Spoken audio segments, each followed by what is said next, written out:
This is the Dallas Morning News. It's Thursday, July 10th. Mostly sunny and warm today with a high of 97. Clear skies on the way this evening with an overnight low of 76. Here are today's headlines. Nearly a week after heavy rain and flooding hit the Texas Hill Country, the search continued Wednesday for an untold number of missing people.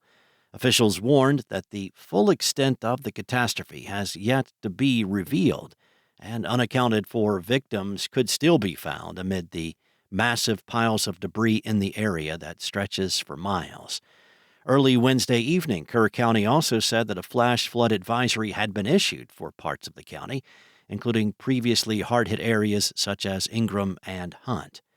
Earlier in the day, Kerr County officials said at a news conference that at least 95 people have been found dead in Kerr County, pushing the death toll to nearly 120 people across Texas. Kerr County's sheriff said 59 are adults and 36 are children. 14 adults and 13 children remain unidentified. 5 campers and 1 counselor from Camp Mystic, an all-girls summer camp that draws attendees from North Texas, remain missing as of Wednesday. On Wednesday, Governor Greg Abbott also announced the agenda items for the July 21st special legislative session. The first 4 focus on flood warning systems, flood emergency communications, relief funding for Hill Country floods, as well as natural disaster preparation and recovery. In other news, office vacancies in Dallas's downtown core have skyrocketed, prompting business and neighborhood leaders to call for better security to address crime and homelessness and bring workers and residents back. Between 2019 and 2024, vacancy rates for downtown office space surged from an average of 21% to 27%. That's according to commercial real estate intelligence firm CoStar.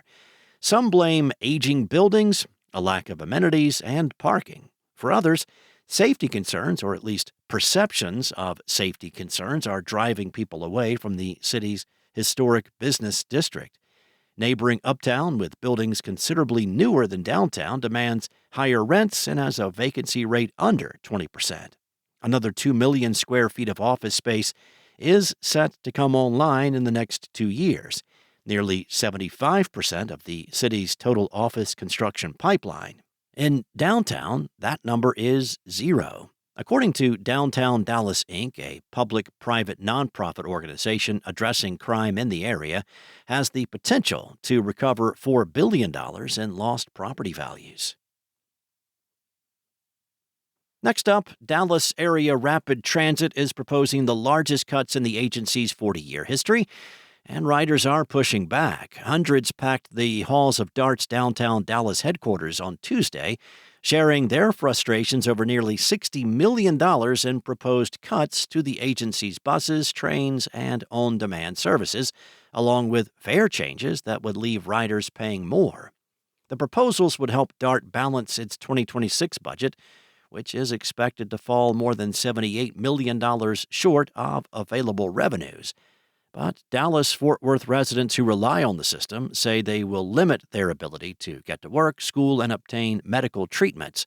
Changes would include the discontinuation of 9 bus routes and elimination of 1 GoLink zone plus 3 zone-to-zone pilot programs, decreased frequency of buses, light rail, TRE, and the upcoming Silver Line, nearly doubling paratransit fares and reducing service for riders with disabilities, and fare restructuring that would shift flat GoLink on-demand fees to distance-based fares.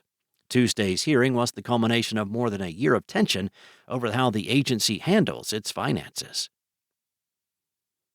And a Kentucky developer is planning to build a fully affordable apartment complex near one of the city's logistics hubs. LDG Development, which is based in Kentucky but operates an office in Dallas, is planning to restrict the 330-unit Gateway at Trinity Forest apartment complex for residents making 60% of the area's median income. That figure is around $70,380 for a family of 4, according to the Department of Housing and Urban Development. In February, Dallas City Council approved the developer's plan to apply for 4% housing subsidies with the Texas Department of Housing and Community Affairs. While project costs have not been officially revealed, a state filing puts a tentative $100 million price tag on the development, which will be located on Dowdy Ferry Road. The community is located near the Union Pacific Rail Hub along Interstate 45 and several large logistics warehouses boasting footprints of more than 1 million square feet. Last quarter, nearly 600,000 square feet of new space was delivered in the area, according to research from global real estate brokerage JLL, and nearly 2 million square feet have been absorbed this year. Thanks for listening. For more on today's stories and the latest breaking news, visit dallasnews.com. Enjoy your day, and I'll be back tomorrow with more from the Dallas Morning News.